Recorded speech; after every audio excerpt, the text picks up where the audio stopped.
ہم سے ایک سوال کیا گیا ہے کہ کیا عورتیں اپنے ہاتھوں کے یا پیر پنڈلیوں کے رانوں کے بال کاٹ سکتی ہیں یا نہیں؟ انہوں نے کوئی ویڈیو دیکھی ہے جس میں کہا گیا ہے کہ اس سے بچا جائے۔ سماحت شیخ عبدالعزیز بن باز مفتی مملکت سعودی عرب سے پوچھا، انہوں نے یہاں دیکھیے یہ جواب دیا ہے کہ اما بعد فلا اعلم بأسا فی اخذ شعر الرساقین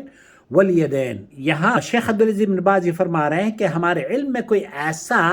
باعث یا ایسی کوئی چیز نظر نہیں آتی جس سے کہ ہم یہ کہیں کہ عورتوں کو بالوں کے کاٹنے پر پابندی ہے یا منع کیا گیا ہے، بلکہ اس سلسلے میں جو خوبصورت بات ہے وہ یہ، علامہ البانی نے اس حدیث کو امام ترمذی میں سنن ترمذی میں حدیث نمبر 1726 پر نقل کیا ہے۔ وہ کہتے ہیں کہ حلال وہ ہے جو اللہ تعالیٰ اپنی کتاب عزیز میں حلال جس چیز کو کر دے، اور حرام وہ ہے جو اللہ تعالیٰ نے اپنی کتاب عزیز میں جسے حرام کیا ہو، اور جس سے سکوت اختیار کیا ہے وہ اس میں شامل ہے جس سے اللہ نے معاف کیا ہے۔ تو یہاں شریعت نے سعودی عرب کی جو فتویٰ کمیٹی ہے انہوں نے کہا کہ شریعت نے اس میں خاموشی اختیار کی ہے، ہاتھوں اور ٹانگوں کے بالوں کے متعلق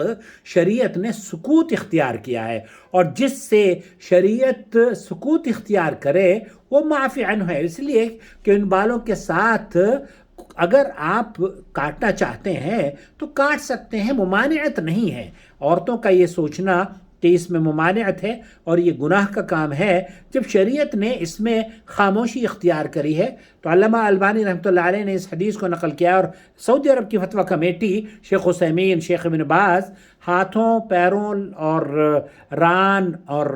پنڈلیوں کے بال کاٹنے کو جائز قرار دیتے ہیں، اور اگر وقت ضرورت ہو فبیہا، پھر تو کوئی شرعی عذر کی بنا پر آپ کاٹ سکتے ہیں، لیکن اگر شرعی عذر بھی نہ ہو اور آپ یہ چاہتی ہوں کہ بال کاٹیں اس کے، تو شیخ بن باز نے کہا کہ ہم اس بات میں کوئی بأس، کوئی ایسا حرج محسوس نہیں کرتے کیونکہ عورتوں کو ہم کہیں کہ آپ یہ کام نہ کریں۔ تو یہ مرضی پر ہے، آپ کرنا چاہتی ہیں کریں، اور اگر بچنا چاہتی ہیں فبیہا، لیکن حرام نہیں ہے۔